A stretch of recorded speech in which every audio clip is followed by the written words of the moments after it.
The prophet Elijah shines forth as one of the most resplendent stars in the firmament of human spiritual evolution. And the great illumination he brought to humanity in olden times has endured even to the present day. The deeds, the characteristics, the greatness of this outstanding personality, as portrayed in the ancient biblical records, make the profoundest impression upon the hearts and feelings of humanity. Nevertheless, this significant figure seems difficult to comprehend with respect to external history. We are about to consider Elijah from the standpoint of spiritual science.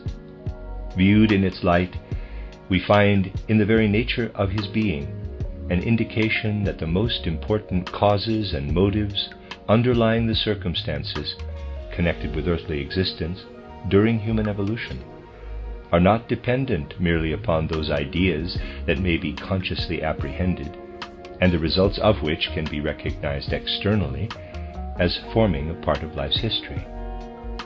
For we learn that those very impulses that move us to actions of greatest import are born within the confines of the soul.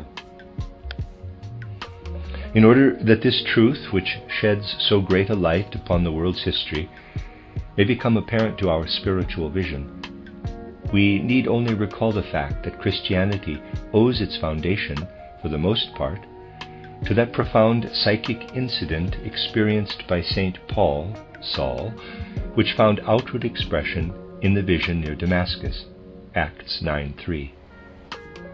No matter how much we may argue concerning the reality and nature of this external happening, it cannot be denied that the true origin of Christianity is intimately connected with what then took place in the soul and spirit of that great apostle and righteous founder of the Christian faith, and that the knowledge and enlightenment which came to him was passed on to humankind through the medium of his flaming words and self-sacrificing deeds. In many other cases it can be proved that primary causes and impulses, underlying events that happen during the historical unfoldment of human existence, may often be traced to the hearts and souls of humanity. We are now about to consider an example of this very nature in connection with the personality of Elijah and the period in which he lived. This great revolution in religious outlook was destined to be consummated and wrought through the power of the prophet Elijah. And, as will be seen later, his spiritual force operated at times through the medium of a chosen human personality, When it is ordained that some great momentous change shall be brought about in the concepts of humanity, as was the case in Elijah's day,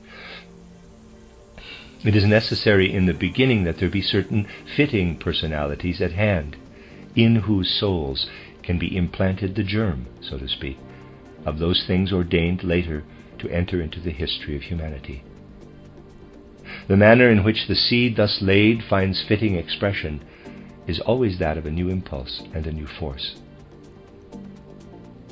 If you will not misunderstand my meaning, I would say that it was decreed in accordance with the preordained fate of the nation that the individuality known as the prophet Elijah should be chosen, one whose soul should first grasp the Jehovah concept in the form I have described.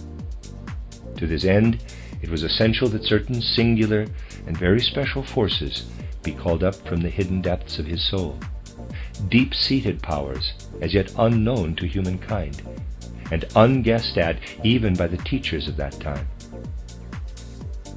Something in the nature of a holy, mystical initiation of the highest order, through which might come the revelation of such a God, had first to take place in the innermost being of Elijah. It is therefore of the utmost importance, in order to describe in characteristic manner the way in which the Yahweh concept was instilled in the minds of the people, that we should gaze into the soul of that particular human personality, in whom the spirit that was to impart the primary impulse was incarnated or embodied. That man who, through the nature of his divine initiation, became imbued with all the latent forces of his soul.